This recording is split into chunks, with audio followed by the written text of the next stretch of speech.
are Locked On Rays, your daily Tampa Bay Rays podcast, part of the Locked On Podcast Network, your team every day. You are locked onto the Texas Rangers and locked on to the Tampa Bay Rays. I'm Bryce Patrick, host of the Locked On Rangers podcast. Today is a crossover episode talking all things Rangers and Rays. I am joined by Ulysses Zambrano, host of the Locked On Rays podcast. Today's episode is brought to you by BetOnline. BetOnline has you covered this season with more props, odds, and lines than ever before, because BetOnline is where the game starts. Ulysses, how are you doing today? Welcome to the show. I don't think we've done a crossover before in the several years that we've both been working for this network.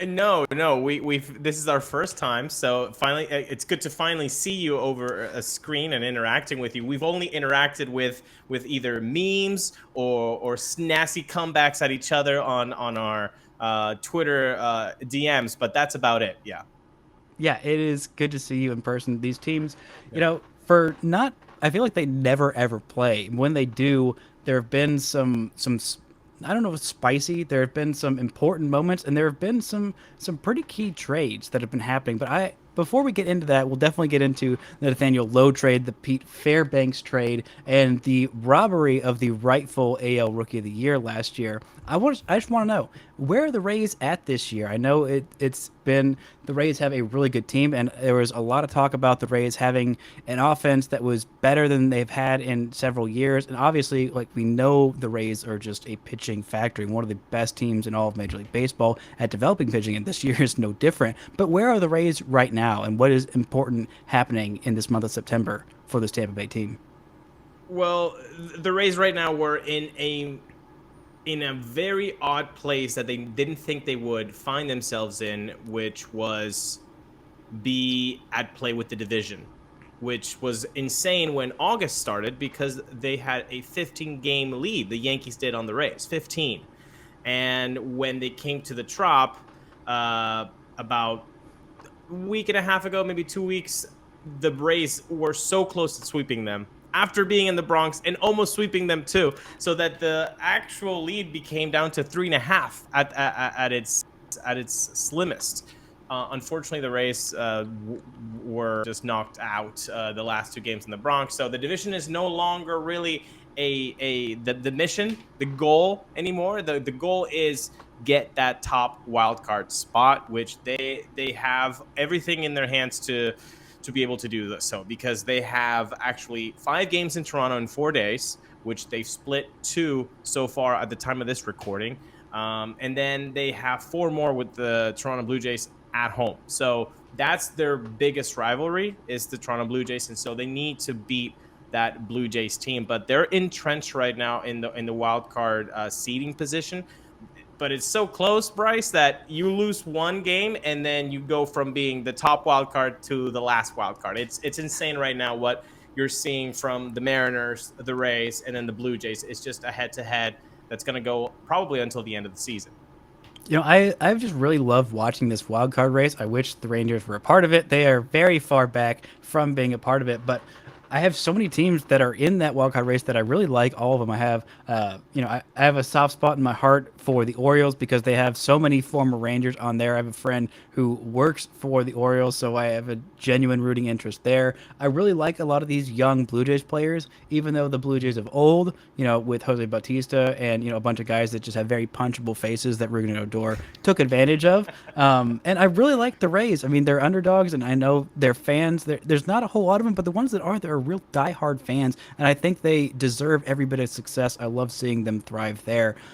But those stupid Yankees, if the Yankees were just bad, then all of the teams that I like, I also have a little soft spot for Seattle. I probably won't once they are terrorizing the Rangers for the next decade or so with Julio Rodriguez. But there's a lot of really great teams that you want to root for that haven't had, a lot of title, that haven't been like these juggernauts that are like, you know what?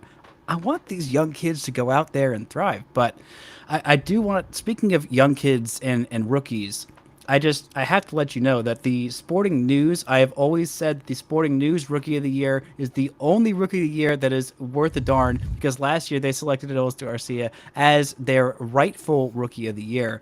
And the frauds who were voting in the Pro Baseball Writers Association of America, whatever the actual term is, they fictitiously selected Randy Arozarena last year, and I just want you to know that was a falsehood and it was not deserved.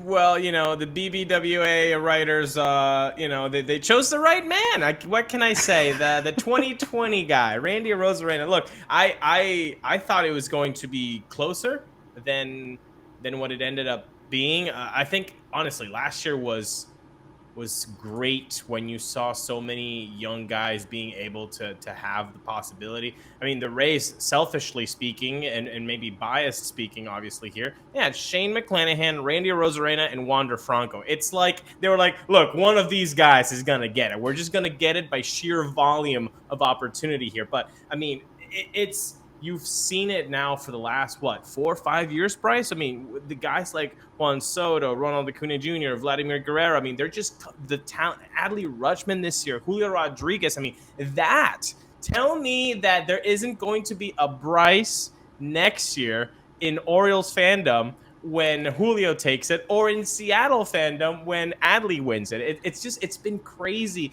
the amount of energy that this young guys have come up and been able to just play with the big boys, and your fandom is Josh Young. Didn't he just come up about a week ago? I think he has like 20 plate appearances. I know the strikeouts are a little bit high right now, but the dude has been a stud always, and he's from Texas Tech, so I'm sure that you've been yep, that's my guy him for a while, yeah, right? Yeah, I saw him as a freshman. My last year at Texas Tech was his first year. My only scouting claim to fame was watching him that year and saying, you know what, this guy is going to be a first-round pick. He's going to be a big leaguer. And you know what? He has made me right in both of them. It's not because I'm smart. It's just because Josh Young is really freaking good. And yeah, I think he's definitely going to be in that Rookie of the Year race. He came up last Friday. So as this episode is coming out exactly a week ago, it was a little bit later than I thought. He had a couple injuries. Like if he was completely healthy, I think in 2021, around like maybe even June of that year, he would have made his major league debut. Wow. But he had a foot injury, a stress fracture in his foot that kept him out until the beginning of June in 2021. This year, he had the shoulder injury that they thought his entire season was going to be lost, but he rehabbed really, really well. It healed very quickly, and he ended up playing a lot faster than the Rangers had initially thought. Played about a month in AAA, played about a week in the Arizona Complex League while he was rehabbing, and he looks like the real freaking deal. But I was just really happy that Adolis Garcia and Randy Arozarena, both guys who were former Cardinals, who I absolutely hate, I love that both of them were given up for basically nothing and ended up thriving and looking fantastic. Adolis was in I believe he got cash considerations. I think $200K was about what the Rangers got for him. And the Rangers even DFA'd him at the beginning of that year, and they did not believe that he would come up and make a difference. But actually, his coming out party was in Tampa. We're going to get into that a little bit about these two great players. But first, this episode is brought to you by BetOnline.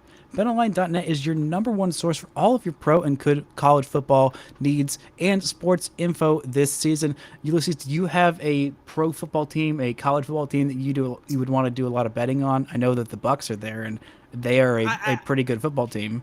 You got to give it to TB12 / the GOAT there, so I would go Bucks. Yeah, there was a football game that was allegedly played between the teams from both of our I don't know. You tell me if there was or if there wasn't. Allegedly. I am saying that I did not witness it. I'm pretending that it didn't happen and that this football season didn't happen for the NFL. But if your football team is actually good, or you want to make some money betting on teams that are not the Dallas Cowboys, you can go to BetOnline. It's the fastest and easiest way to check out on all of your favorite sports and events, including Major League Baseball, MMA, boxing, and golf. So you don't even have to think about football, because I know if you're a Cowboys fan, you really don't want to right now. Head to the website today or use your mobile device to learn more about the trends in action, because BetOnline, it's where the game starts. So it took about a month for Adolis Garcia to finally get called up, and I want to say that his first series in the big leagues was in Tampa. I know that was definitely his coming out party. He had his first home run with the Rangers there, actually his first major league home run. Did play 3 games in Texas in 2020. I honestly could not remember any little bit of that, to be totally honest. But he had an absolute coming out party in Tampa Bay that started off a fantastic month of May, where he ended up becoming an all-star. Just a really, really great season for him. Do you remember that series and how frustrating that was? Because they were not just big home runs, but they were like clutch home runs, and that's something that he has done very well in his major league career so far. Bryce, I remember it vividly because he ruined my my birthday. I went. I went to the Trop. I took the time. I was like, I'm gonna go to St. Pete because for people in Texas here, the Trop is not in Tampa. You actually have to go to St. Pete, which is like at least an hour away. There are more dolphins. So it's like Arlington to Dallas. Yeah, I mean, it's like an hour. Yeah. So there are more dolphins living near the Trop than human beings. When people are like, why is it only blue seats around in the Trop? Well, because there are more dolphins. The dolphins can get in, and those are the people that live, or those are the creatures that live Hey, near let the Trop. dolphins in, okay? Let the dolphins in. Do they pay taxes? I don't know. Ask them. Maybe. Anyway, maybe they do. So I take time off work. I'm like, oh, it's going to be my birthday. It's going to be great. It's the Texas Rangers are coming in. Oh, boy, I'm going to see the party. Boy, Adalis just ruined my whole weekend plan. Like, I mean, it was crazy. So I do remember it vividly. It was a sucky series. But no, he's a monster, man. I mean, I think the only flaw, and maybe, obviously you see him more than I do, Obvi, but it's the walks. It's the lack of plate discipline that he just wants to go up there and swing. And some guys can be really good at that and they don't have to work their walks, but most guys need that on base. And it just seems like he just doesn't want to do that. He wants to swing the bat. He's up there to swing. He's going to swing just like Francisco Mejia for the Rays, their catcher, who's been the backup catcher, but now has been the primary because of Mike Zunino being out the whole season. He's like that too. He's like Adalis. He's like, I have a bat. I get three strikes. I'm swing all the time. Is that the only flaw that you see from Adalis? Yeah, for the most part. There's also been a little bit of an issue. Last year, he had a fantastic first half, fantastic pre-All-Star break, very deserving of that All-Star nod. But in the back half, everything went to crap. Everything was awful for the Rangers. Adolis completely fell off. This is his first full major league season with the 162 game workload. And, he is a guy who expended a lot of effort. You watch him play one game, you can see he is just firing on all cylinders, giving 300% in every game. So he's had to take a few more days off, but that's made him a lot better in the second half. But yeah, the walk rate is not really where you want it. It's gotten better. It's still not great, but he has gotten a lot more selective with his pitches, and the Rangers really just got like a 3-4 win player out of absolutely nowhere, which is a huge, huge win for them. Crazy. Another guy who right now is a 3-win player, could end up being a 4-win player, is Nathaniel Lowe.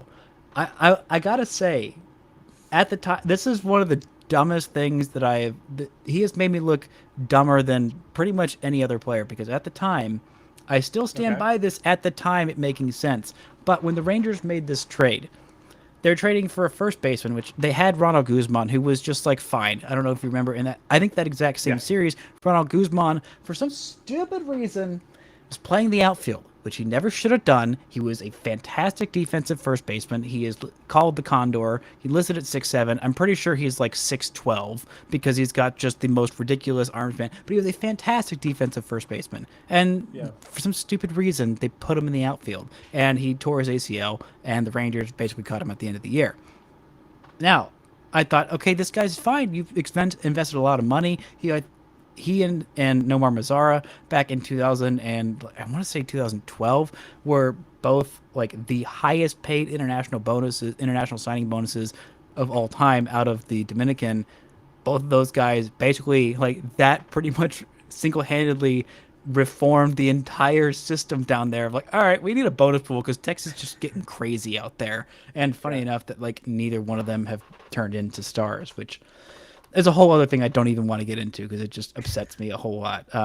But at the time, I thought you're not trading for a position of need. You're trading a bunch of minor league, lotto tickets, and the guys you cannot afford to trade away when you finally, after 3 years of stalling around in mediocrity, were like embracing the rebuild. Like those are not the guys that you can afford to trade, and that's not the kind of guy that you want to trade for. A guy you already kind of have a passive position, and like I thought last year, like maybe he'll be fine, decent OBP, had a lot of power he never really tapped into, and it's like, and he was terrible defensively. This year, he is still very terrible defensively, in the bottom 1% of outs above average at first base. But offensively, he has been a revelation. He's hitting 308, top 10 in Major League Baseball in batting average. Not that that really matters, but the OPS is fantastic as well.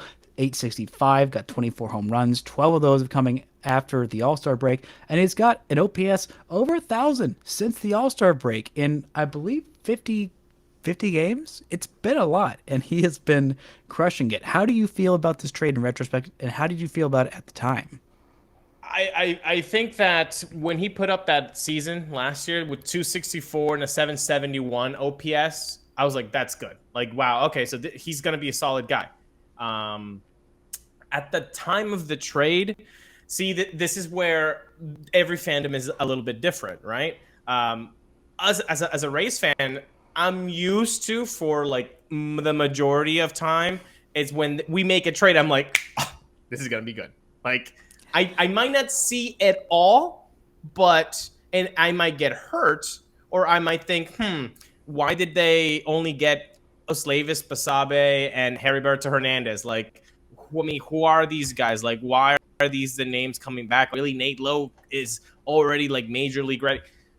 Look back now, I think we made that trade 2 years ago. Maybe I think it was after. I think it was after 2020, because 2021 was his first season here. So exactly. So after 2020, maybe the winter meeting. So we're talking now full 2 years later.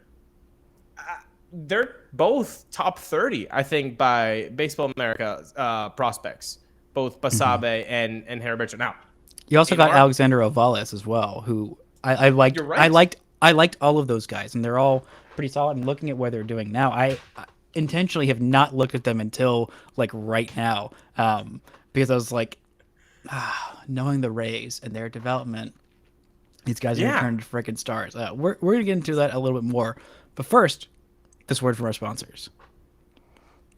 Now, these are the guys that just really frustrated me. There is another guy, a player to be named later, Carl Chester, who has not quite worked out quite as well. He is 26 years old, and he has not done a whole lot. He's back with Texas now in Round Rock. Actually, the last minor league action he had was in Round Rock in 2021, which I don't exactly know what went on there. He was with Milwaukee for a while. I don't know, but he was listed as a player to be named later there. I just got completely sidetracked. Osleivis Basabe is a guy who I believe was in Low A or the Arizona Complex League at the time when the Rangers traded him. I thought, okay, this guy has shown some promise there. Same with Roberto Hernandez, who's a guy who played left field, right field, and first base. He played in the Arizona Fall League last year. This year he is 22 years old in High A with Bowling Green. He's got an 867 OPS, 24 home runs in 119 games. That is deeply upsetting to see. But at the same time, the Rangers got a sure thing right now. And the Rangers needed a sure thing. They needed an above average bat. Their offense in 2020 and 2021 was absolutely horrendous. Absolutely awful. And this is a Texas Rangers team who, for the entire history of the franchise, has been, they can hit really well, but they can never get pitching. Now they've got a new stadium where pitching isn't miserable, and like it's more of a neutral kind of park. But last year was the worst offensive year I've ever seen of Texas Rangers baseball. So having Nathaniel Lowe even being like, fine, pretty good, was like by far the best hitter the Rangers had at the end of the year after Joey Gallo was traded away. Yeah, no, 100%. And this is why it's very odd to say win-win trades in baseball. I don't know much about football or basketball for that matter on how trades usually go, but it's really odd to say in baseball, oh, that was a win-win trade. Like usually one guy is going to bite the bullet. And so, but for this, you guys needed Nate Lowe and Nathaniel Lowe. What he provided right here, right now, that's what you wanted.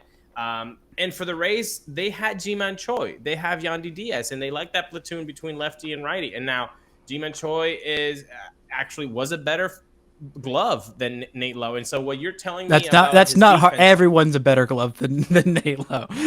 well, and that was his big thing. That was big thing in Tampa. Like, is he going to improve with the glove? And that's y'all played him at third base and in the outfield. That just like blows my freaking mind. Y'all did that on purpose. Ours too. I was like, what are you doing? But I think they did it. I think that was third base. Good memory. That was the wild card game, if I'm not mistaken, in Oakland. And I think he did it for like 3 innings or something like that. It was an odd, Kevin Cash. Okay, he did it. Okay, this is his defensive games in the big leagues. At Tampa in 2019, he had 4 games. Only 1 started at third base in 2019, and only first base and third base. Okay, he did not play the outfield. I thought he did, but he did not. At least not in the regular season. He had 2 games at third base, and only one of those was started in 2020 with Tampa Bay. So those are the regular season. He only played first and third, which just still blows my freaking mind. Yeah. Also, you talked about the platoon split. Nathaniel Lowe is hitting better against lefties this year than he is against righties, which is just kind of nuts. A 988 OPS in 164 plate appearances against lefties and an 814 in 397 against righties. But the thing that he could not do last year, and the thing that made me most concerned about him, and I'm sure was the same way in Tampa, is that he could not hit fastballs with high velocity.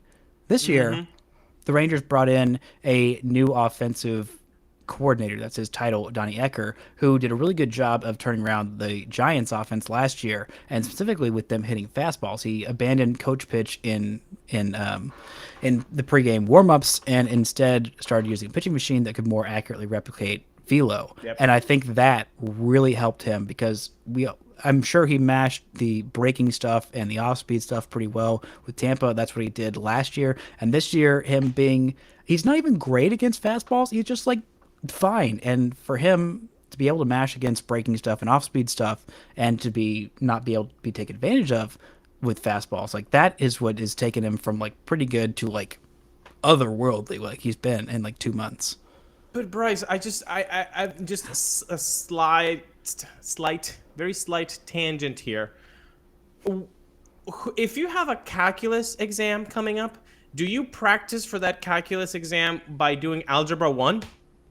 No, that would be silly. Why are you throwing, nuggets out there before you're going to face Clayton Kershaw, before you're going to face Martin Perez, before you're going to face Shane McClanahan? Like, I would like to just not face Shane McClanahan, to be all honest. It's crazy. He might come out of the IL very soon, and you guys actually might be the first team to meet up with him this weekend when he comes up. But he might face Toronto in that last 5-game series that they have. So we'll see. We'll see, Bryce. But yeah, I would save him for that. You got it. You're gonna need him against that. That's what it is. John Gray actually just came off the IL as well. The Rangers are in a bad way with starting pitching, and like I would do a lot of really bad things to be able to develop pitching like the Rays have, like just really, really bad things. The Rangers have a lot more starting pitching like in their system than they have in years past. They've done a terrible job. The most successful homegrown pitcher the Rangers have had in the last, I want to say 10 years is Martin Perez, and he was not that good until like this year. Like it's crazy how hard it is to develop pitching. Now they've got Jack Leiter, they've got Kumar Rocker, they've got Brock Porter, and Cole Winn forgot how to throw strikes. Before that, he was really promising. But I mean, the next year's rotation is going to be pretty nasty with the Leiter, Rocker, and then you got John Gray. Maybe Martin Perez comes back. They need to have Martin Perez come back because like they just Leiter's not ready next year. It may be towards the end of the year, but like I thought he'd be coming a lot faster. He has had a lot more difficulties actually having to adjust for these hitters that are really good because he's been the best player at every league he's been in probably since he was like 8 years old, if not like forever. And this is the first time where it's like, oh crap, like there's some really good players here. And like the SEC is some good competition, but like it's no Double-A. There's no Corbin Carrolls there. There's no other really great Double A players that I'm blanking on that have been there. And so Rocker, we'll see. He's not pitching at all during the regular season. He's probably almost. I'm like 99% sure they haven't said, but he's almost certainly going to make his debut in the fall league because he's only pitched 20 innings this year. I would have liked to have seen him pitch in August, but it's fine, whatever. They say the shoulder's healthy, and if you get anywhere near the top 25 percentile of his outcome, that is going to look like a really good pick for the slot they gave him to also get Brock Porter as well. Well, you know who also has a healthy shoulder? Who? Pete Fairbanks.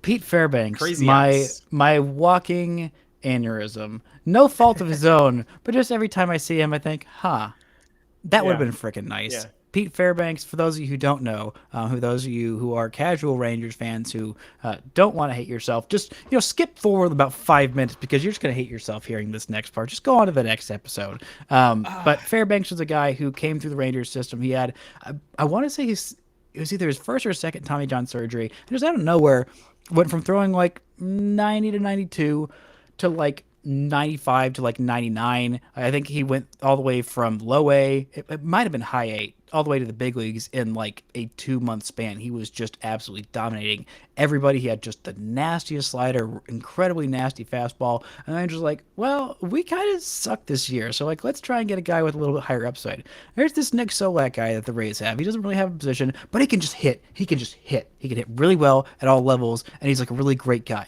Well, he came to the big leagues, and for 33 games, he hit really well in 2019. You thought, okay, here's this 24-year-old kid.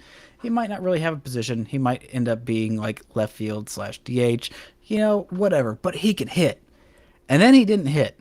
And then he didn't hit again. And he still can't hit at the major league level. And it has just not worked out at all. He's played in 34 games this year. He was supposed to be the left field platoon with Brad Miller. Brad Miller was going to hit against the righties. Nick Solak was going to hit against the lefties. And they both just sucked. They were both just terrible. Meanwhile, Pete Fairbanks has just had the nastiest fastball in almost all of baseball with an incredibly nasty slider. Bryce. And a Rangers pen that could really use a Pete Fairbanks. Not that there is a single bullpen in all of Major League Baseball that could not use a Pete Fairbanks. Right, but he has increased velocity from last year. Like, he was out until maybe late July this year, so he missed so I don't know if it's the arm being fresh, but I mean, because he was injured, he's only had about 20 innings worth of work this season, but the four-seam fastball was sitting at 97.1 miles an hour last year. It's at 99. Yeah, I'm looking at it now on Baseball Savant. It's not only the 99th percentile in velocity, it's 96th percentile in speed in spin. Like, yeah. One of the things, he reminds me of Matt Bush. I don't know if you know much about Matt Bush. Yeah. Matt Bush was a guy. Yeah. For Rays fans who don't know, Matt Bush was a guy who was the former number 1 overall pick, had a lot of issues off the field, spent some time in prison. Yeah.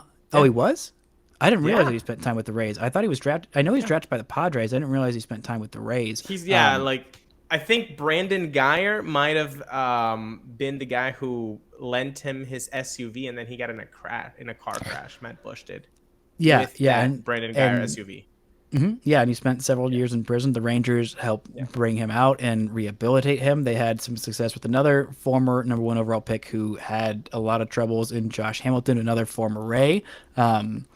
But they did a really good job of helping him. He's one of those few success stories. A lot of times baseball kind of fetishizes comeback player, whatever, blah blah blah blah blah, and they don't really actually learn from their mistakes and get better. But Matt Bush really did, and that was something that really encouraged me about him. But his fastball was like this. It was 98, 99 miles an hour with this just insane spin rate and an insane slider, and that's that's Pete Fairbanks too. So it is. Really hurts to lose him. The Rangers actually did trade Matt Bush to the Brewers this year. He is still in Major League Baseball after missing 2 seasons. Really cool to see him, and glad that he can go be on an actual good team because the Rangers are not that right now. They do have their pitching staff back and mostly healthy. Cole Reagans, who I don't think think we're going to see this weekend is finally back. This is the second start off the IL. He's starting literally right now. John Gray had his first start back off the IL against the Marlins. Looked fantastic, which, again, So the we Marlins will see offense, John Gray. I think so. He threw 45 pitches, went like 3 2/3 innings in that one, and struck out, I believe, 5. So Yeah. I think he's going to be on like a 60 pitch count, but I do believe he will be, I think, probably on Sunday, if my math is correct. I'm not a math person, so my math might technically be off, but I think you'll see him on Sunday. And I think you'll also see an improved Martin Perez, who has been just the absolute linchpin of this horrendous Rangers rotation. I mean, from all baseball, I mean, he's just been the icon, the guy who's breaking it in Texas, and it's definitely been Martin Perez. So no, you guys are probably going to see a bunch of different arms because of this 5-game, 4-day series with the Toronto Blue Jays. They're just going to be expending all of these arms. So it's going to be either guys getting called up from AAA, making spot starts. Maybe you see a Corey Kluber getting some extra rest, so maybe you see him on Friday. Don't even talk to me about Corey Kluber. I know, dude. I know. God, it sucks. Yeah. If you guys don't know the story about Corey Kluber and the Texas Rangers, go look at. If you're a Texas Ranger fan, don't look into even it. Worse. It's even worse. It's even worse than Pete Fairbanks. There's Emmanuel Clase, who was a guy who throwing 102-mile-an-hour frickin' cutters. It's disgusting. An inning. Yeah. For a guy from the Dallas-Fort Worth Greater Metroplex in a stupid 2020 season where they had the worst offense in baseball, and thought, you know what, we're going to compete because they had Lance Lynn and Mike Minor and a 2-time Cy Young winner. This 2-time Cy Young winner pitched literally 1 inning, had a shoulder injury that kept him out for the entire season. Wasn't it 12 pitches? I don't know how many. It was literally 1 inning. It was a shutout inning. It was really nice and fun for 1 whole inning.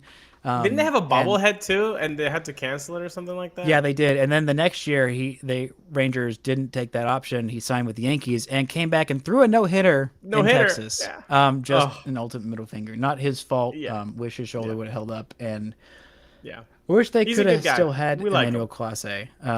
You go enjoy him. Can you just trade the Rangers 2 or 3 competent major league pitchers? I'll give you my right arm. We gave you Nate Lowe, we gave you Solak, you gave us Pete Fairbanks. You did not. Actually, Matt Moore signed with you guys, and that's an old friend of ours. Yeah, and he is having the season of his life. He has a new reworked curveball that's actually really good. He is looking fantastic. He did start in the major leagues against the Rangers in that 2010. You remember? Yes. Yeah, of course I do. It was the first time the Rangers actually won a playoff series. Both of their first playoffs. Well, I guess they also had the Yankees that year, but their first 2 divisional series wins. They're actually only 2 divisional series wins in franchise history are both against the Rays and not against those stupid Blue Jays. But this is going to be a fun series. If you could just have some guys on your major league roster, or even in AAA. I'd even take some low A Rays starting pitching to it would be fun to do another trade.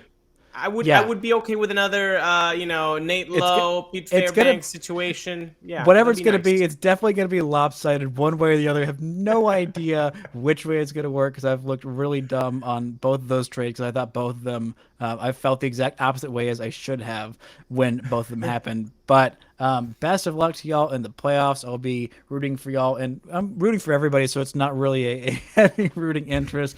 Glad that you can enjoy Pete Fairbanks if I can't, and glad that I can enjoy Nathaniel Lowe if you can't. Thank y'all so much for listening. Ulysses, where can the fine folks listening to Locked On Rangers find you and your work? They can find me on Twitter at Sembrano Ulysses. If you're looking at the screen right now, if you're watching on YouTube, thank you for subscribing. You can also subscribe to Locked On Race, and we're also on YouTube, and you can do that, and it would help us immensely. We're right now at around 460 subscribers, so up and coming pod, not like Locked On Rangers on YouTube, which is killing it, but we're getting there. Okay, we're getting there. Small steps by small steps. I will give you my key to success.